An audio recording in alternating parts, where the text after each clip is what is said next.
अच्छा, अब देखते हैं एग्जाम्पल। अगर हम इस तरह के हमारे पास आ जाए, फ्रॉम ए बैग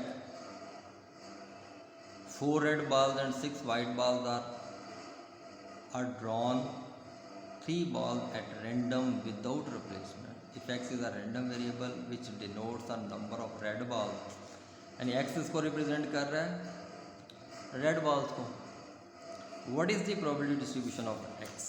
तो सबसे पहले हम अगर देखें तो हमारे पास पॉसिबिलिटीज़ क्या क्या हैं। रेड वाइट 2 बॉल हैं टोटल, यानी 4 रेड हैं 6 वाइट हैं, टोटल कितने हो गए 10। तो अब यहाँ पर हमने ड्रॉ कितने करने हैं 3। टोटल सैम्पल स्पेस क्या बन जाएगी 10 में से 3 ड्रॉ करने। जब हम ड्रॉ की बात करते हैं तो हम कम्बिनेशन रूल को अप्लाई करते हैं। तो 10c3 इज इक्वल टू, और इसको सॉल्व करेंगे बाय कैलकुलेटर तो हमारे पास 120 पॉसिबिलिटी बन जाएगी। तो रेड बॉल को सिलेक्ट करने के जो चांसेस हैं वो क्या हैं 0। अगर आप यहाँ पर x लिखूँ तो वो हो जाए 0, कोई रेड सिलेक्ट नहीं होगा। 1 रेड हो सकता है, 2 रेड हो सकते हैं और 3 रेड हो सकते हैं सिलेक्ट। तो टोटली हमने 3 बॉल ड्रॉ करने हैं, तो पॉसिबिलिटीज़ को पहले हमने अज्यूम कर लिया। अब कोई हेड नहीं आ सकता, रेड नहीं आ सकता। रेड का मतलब है कि रेड में से अब कोई सिलेक्ट नहीं होगा, तो 4c0 लिखेंगे। और इसका मतलब फिर तीनों के तीनों किस में से सिलेक्ट हुए, वाइट में से। तो अब क्या करेंगे 6c3 कर लेंगे। ये पॉसिबिलिटीज़ हैं कितनों में से 10c3 में। तो सारे को आप सॉल्व करेंगे तो 20/120 पॉसिबिलिटीज़ ऐसी होंगी कि जिसमें कोई रेड आप सिलेक्ट नहीं कर पाएंगे। अगर एक रेड की पॉसिबिलिटी स्टडी करने की कोशिश करें तो एक रेड ने रेड में से निकलना है, तो पॉसिबिलिटी क्या बनी 4c1, क्योंकि हमें नहीं पता कि कौन सा रेड बॉल है, इसलिए हमने कम्बिनेशन रूल को अप्लाई किया हुआ है। तो अब आप क्या करें, इसका मतलब बाकी कितने रह गए 2 बॉल। टोटल ड्रॉ करने से 3, और दोनों कहाँ से निकलेंगे वाइट में से निकलेंगे, तो 6c2 हो जाएगा। इस पॉसिबिलिटी को टोटल पे डिवाइड कर दीजिएगा। इसी तरह 2 रेड बॉल निकालने की पॉसिबिलिटी क्या आ जाएगी 4c2 और 6c1 आ जाएगी, ओवर 10c3 आ जाएगा। तो 4c3 6c0 हो जाएगा। यानी इसका मतलब क्या हुआ कि तीनों रेड बॉल थे और वाइट बॉल इसमें से कोई भी ड्रॉ नहीं हुआ। तो इनकी टोटल पॉसिबिलिटी पे ड्रॉ किया तो ये हमारे पास ये हो जाएगा। अब इन प्रोबेबिलिटीज़ को अगर हम ऐड करके देखें तो हमारी प्रोबेबिलिटी आ जाती है 120/120, सम ऑफ द प्रोबेबिलिटी ऑलरेडी। ये सारे का सारा काम क्या कहला रहा है, प्रोबेबिलिटी डिस्ट्रीब्यूशन कहला रहा है, डिस्क्रीट प्रोबेबिलिटी डिस्ट्रीब्यूशन है। इसी तरह अगर इस टाइप का कोई क्वेश्चन आपको गिवन है, मतलब a random variable has the following probabilities, क्या है सवाल गिवन है x -2 -1 0 1 2 3 probability of x 0.1 0.3 0.1 0.2 0.1 0.2। Find आपने क्या क्या करना है, probability of x less then 2 यानी 2 से कम की प्रोबेबिलिटी निकाल दीजिए। इस तरह probability of x greater than equal to 2 यानी 2 से ज़्यादा की प्रोबेबिलिटी निकाल दीजिए। तो माइनस x ग्रेटर देन -2 है, बट यहाँ पर गलत लिख रहा है इसलिए इसको ठीक कर लेते हैं। -2 से बड़ा है बट 2 से छोटा है, लेस है। इस तरह probability of x less than equal to 1 आ जाएगा। अब हम इसको अगर सॉल्व करें तो यहाँ पर हमें देखना पड़ेगा कि probability of x less then 2, तो इसकी पॉसिबिलिटीज़ क्या है लेस देन 2। 2 से कम वाले कौन कौन से नंबर हैं, एक 1 है, 0 है, -1 है और -2 है। तो प्रोबेबिलिटी ऑफ x -2 की भी निकालनी पड़ेगी, प्रोबेबिलिटी ऑफ x -1 की भी, प्रोबेबिलिटी ऑफ x 0 की भी और probability of x is equal to 1 की भी हमें फाइंड करनी पड़ेगी। तो इन सारी प्रोबेबिलिटीज़ गिवन, इन सारी प्रोबेबिलिटीज़ को वहाँ से उठाएँ, यहाँ पुट करके इसका आंसर ले लें। दूसरे पोर्शन में, दूसरे पार्ट में क्या कह रहे हैं कि probability of x greater than equal to 2 है। इसका 2 और 2 से ज़्यादा, 2 और 2 से ज़्यादा कहाँ तक है 3 तक है। तो 2 और 3 की प्रोबेबिलिटी को निकाल कर प्लस कर दीजिए। -2 से बड़ा है बट 2 से छोटा है, -2 से बड़ा है और 2 से छोटा है, तो हमारे पास ये 3 नंबर रह जाते हैं ये वाले। तो -1 की प्रोबेबिलिटी प्लस 0 की प्रोबेबिलिटी प्लस 1 की प्रोबेबिलिटी, तीनों की ऊपर गिवन है, दी हुई है, उनको यहाँ पर पुट करें और आंसर ले लीजिए।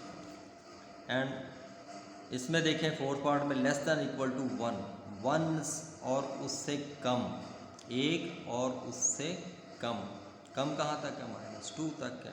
-2 की प्रोबेबिलिटी -1 की, 0 की और 1 की प्रोबेबिलिटी इसको प्लस कर दीजिए, ये आपका आएगा। तो ये क्या कहलाता है, डिस्क्रीट प्रोबेबिलिटी डिस्ट्रीब्यूशन कहलाती है। तो आगे इस वीडियो के अंदर ये सारे का सारा जो चल रहा है, मैं डिस्क्रीट और उसकी एक्सपेक्टेशन के बारे में बात करूँगा।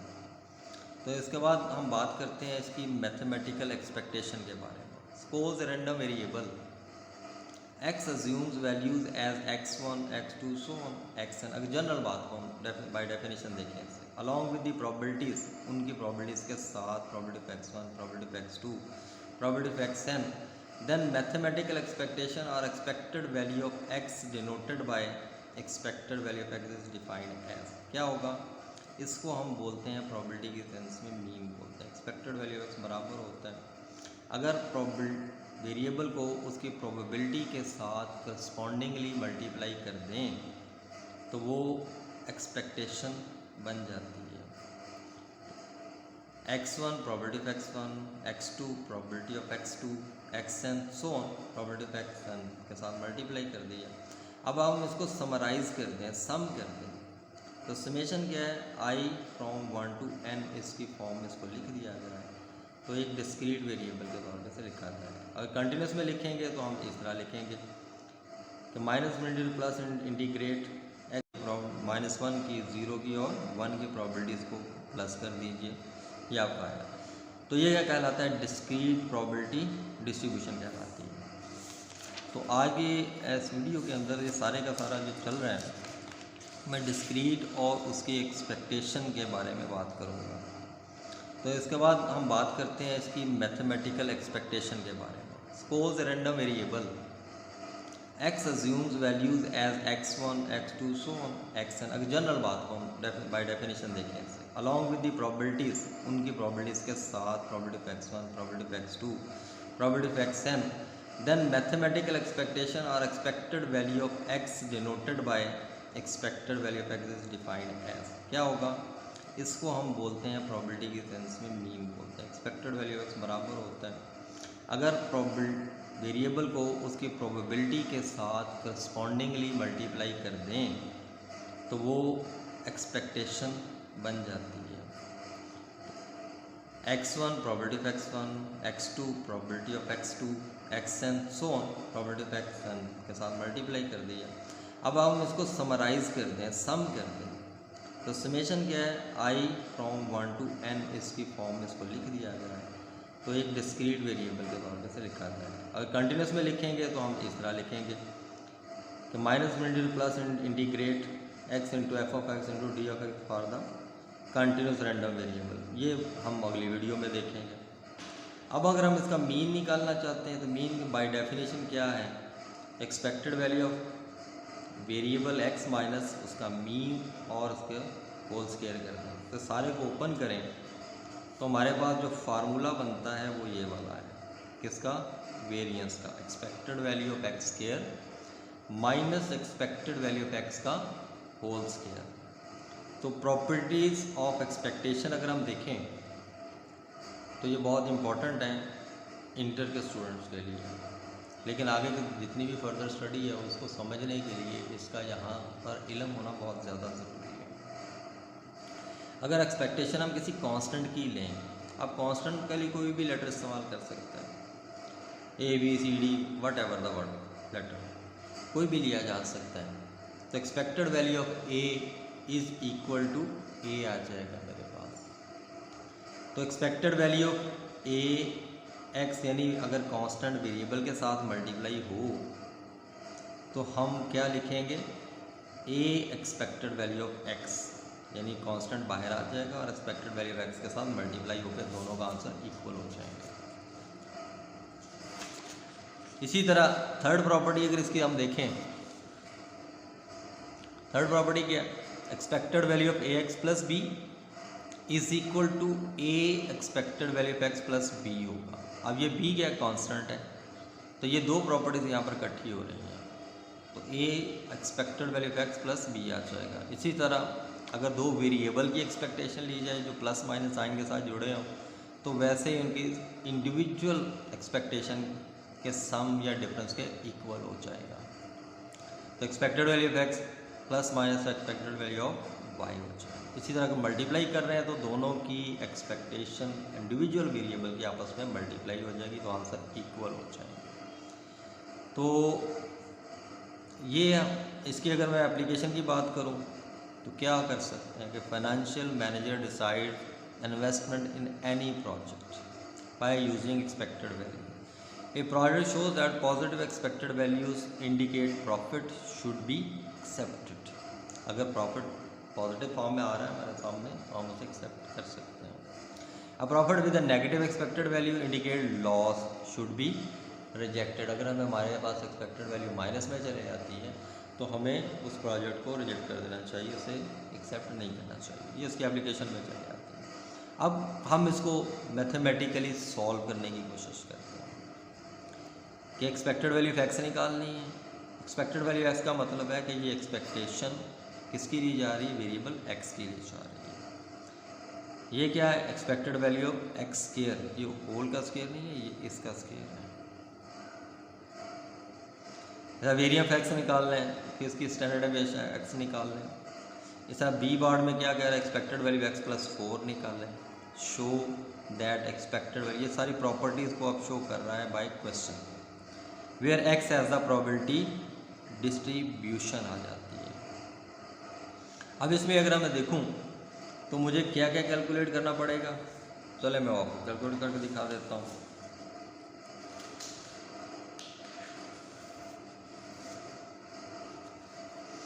तो मुझे क्या गिवन दिया हुआ है, एक्स है, इसकी प्रोबेबिलिटी दी हुई है। मालूम क्या करना है, एक्सपेक्टेड वैल्यू ऑफ एक्स। तो इसका फार्मूला क्या है, sum of X into P of X. अच्छा, ये ध्यान में रखिएगा कि ये एक्स और पी ऑफ एक्स आपस में मल्टीप्लाई हो रहा है, फिर आखिर पे इसका टोटल होगा। तो अब आपने क्या करना है, एक्स को पी ऑफ एक्स के साथ मल्टीप्लाई कर देना है। दूसरे नंबर पे क्या मांग रहा है, expected value of X square. तो अगर आप इस फंक्शन को दोबारा एक्स के साथ मल्टीप्लाई कर देंगे तो एक्स इसमें स्क्वायर में बदल जाएगा और साथ उसकी प्रोबेबिलिटी एक्स वैसे ही रहेगी। तो यह फार्मूला क्या बन जाएगा, sum of X square into P of X. यहाँ पर भी वही चीज़, एक्स स्क्वायर मल्टीप्लाई हो रहा है किसके साथ, प्रोबेबिलिटी ऑफ एक्स के साथ हो रहा है। तो अब इसको देखें, इसको सॉल्व कर लें। उसके बाद वेरिएंस के लिए फार्मूला है मेरे पास है expected value of X square minus expected value of X का होल स्क्वायर। इसमें इनकी कीमतों को पुट करके इसका टोटल होगा। तो अब आपने क्या करना है, एक्स को पी ऑफ एक्स के साथ मल्टीप्लाई कर देना है। दूसरे नंबर पे क्या मांग रहा है, expected value of X square. तो अगर आप इस फंक्शन को दोबारा एक्स के साथ मल्टीप्लाई कर देंगे तो एक्स इसमें स्क्वायर में बदल जाएगा और साथ उसकी प्रोबेबिलिटी एक्स वैसे ही रहेगी। तो यह फार्मूला क्या बन जाएगा, sum of X square into P of X. यहाँ पर भी वही चीज़, एक्स स्क्वायर मल्टीप्लाई हो रहा है किसके साथ, प्रोबेबिलिटी ऑफ एक्स के साथ हो रहा है। तो अब इसको देखें, इसको सॉल्व कर लें। उसके बाद वेरिएंस के लिए फार्मूला है मेरे पास है expected value of X square minus expected value of X का होल स्क्वायर। इसमें इनकी कीमतों को पुट कर दीजिएगा, वो आपका आंसर आ जाएगा। ठीक है। और आखिर पर अगर इसका स्टैंडर्ड डेविएशन लेने के लिए क्या करेंगे, इसका अंडर रूट ले लीजिएगा। वो उसका आंसर आ जाएगा। अगर मैं यहाँ आपके सामने देख लेता हूँ, बुक की तरफ देख लेते हैं, तो बुक में आप देखो कि मांगा क्या हुआ है, एक्स और पी ऑफ एक्स मल्टीप्लाई हुआ, इसका टोटल कर दिया। एक्स स्क्वायर, इसको दोबारा एक्स के साथ मल्टीप्लाई किया तो X square into P of X आ गया। तो एक्सपेक्टेड वैल्यू एक्स बराबर है sum of X into P of X, किसका answer 3.35। Expected value X square sum of X square into P of X is equal to 13.35। यहाँ फार्मूले में put किया तो ये हमारे पास इसका वेरिएंस क्या बन गया, 2.13 आ गया। अब इसका अंडर रूट लिया तो कितना आ गया, 1.46। अब उसके बाद उसने कहा कि फाइंड क्या करें, एक्सपेक्टेड वैल्यू एक्स प्लस 4। तो जिसकी एक्सपेक्टेशन ली जाती है वो उसको प्रोबेबिलिटी के साथ मल्टीप्लाई करना होता है।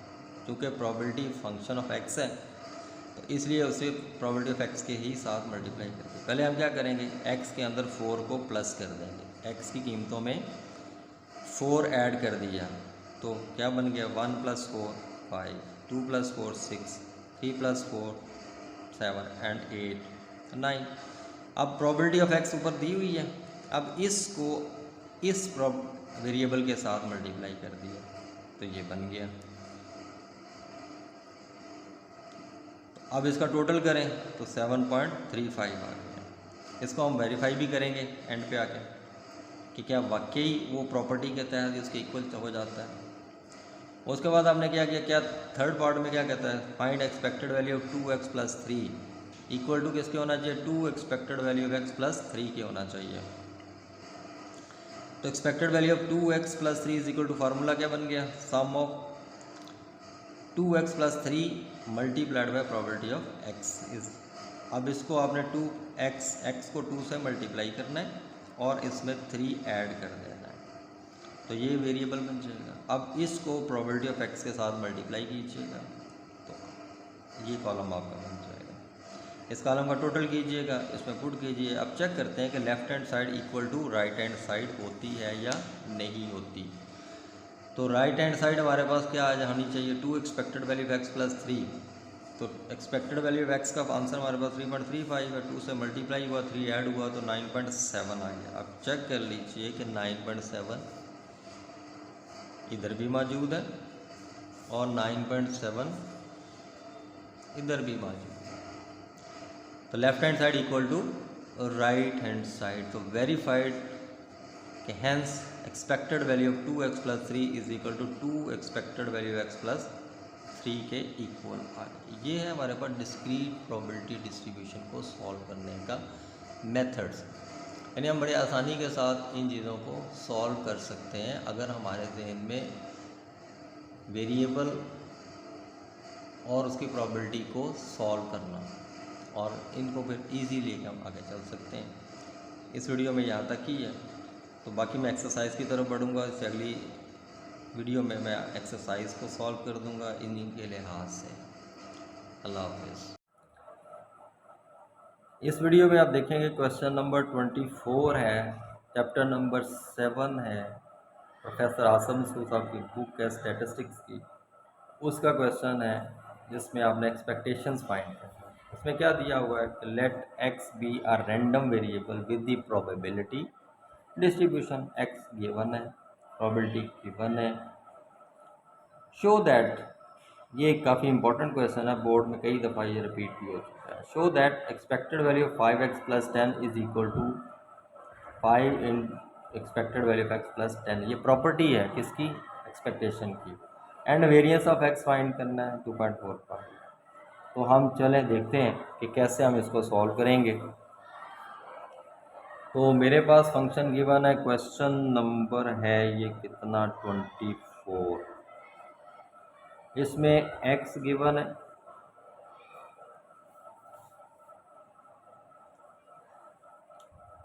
x की वैल्यूज है मेरे पास 0 1 2 3 एंड 4। इसकी प्रोबेबिलिटी दी है जो कि फंक्शन ऑफ x ही है, वो कितनी है 2/10, 1/10, 1/10, 2/10 and 4/10।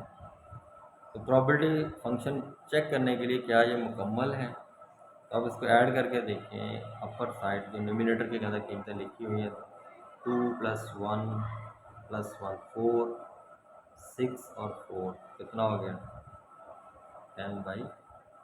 Some of the probability 1 ये शो हो गया। अब हम चीज़ों को कंप्लीट कर सकते हैं। तो पहले हमने एक्सपेक्टेड वैल्यू ऑफ एक्स निकाल दिया, जिसको हम मीन कहते हैं, एक्स बार भी कहते हैं और पॉपुलेशन मीन की शक्ल में म्यू भी कहते हैं। तो ये बराबर इक्वल होगा sum of X into P of X. मतलब क्या हुआ कि सम है इन दोनों की प्रोडक्ट का। तो फिर हम पहले इनके प्रोडक्ट को ऊपर कॉलम में मल्टीप्लाई कर देते हैं। एक्स किससे मल्टीप्लाई होगा प्रोबेबिलिटी के साथ। तो पहला आ गया 0 1/10 2/10 6/10 एंड 16/10। अब इनको ऐड कर लें तो 3 9 और ये 25 ओवर। तो 25/10 यानी मीन 2.5 इसका आंसर है। अब उसने कहा कि show variance of X. Variance of X के लिए क्या करना पड़ता है, हमारे पास formula expected value of X square minus expected value of X का होल स्क्वायर। इसको अगर हम फार्मूले की शक्ल में लिखें तो sum of X square into P of X minus sum of X into P of X whole square बन जाता है। अब उसमें सबसे पहले एक चीज़ तो है वो मालूम है, ये वाली इसकी कीमत 2.5 है, ऊपर गिवन है, कर ली हमने। अब ये वाली चीज़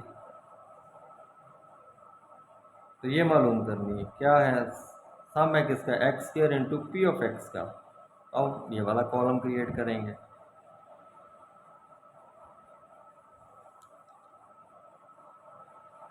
एक्स और पी ऑफ एक्स वाले कॉलम को अगर हम एक्स वाले कॉलम से अगेन मल्टीप्लाई कर दें तो क्या होगा, ये x square P of X का कॉलम बनाएंगे। पी ऑफ एक्स यहाँ पे स्क्वायर नहीं होगा, स्क्वायर कौन होगा एक्स होगा, तो हमें वही चाहिए।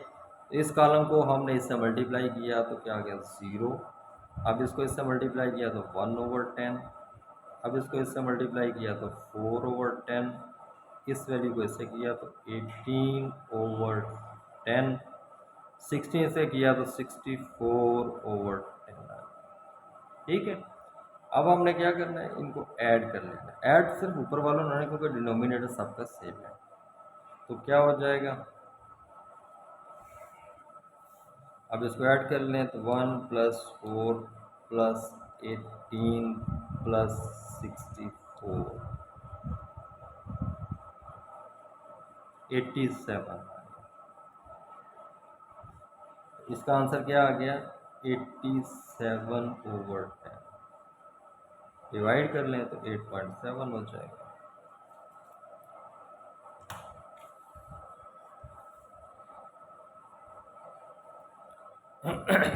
अब वेरिएंस के लिए फार्मूले में पुट कर दें इसको, 8.7 माइनस 2.5 का स्केयर। तो 2.5 का अगर आप स्केयर करते हैं तो 6.25 हो जाता है। इसमें माइनस कर दें 8.7 माइनस 6.25, कीमत आ गई 2.45।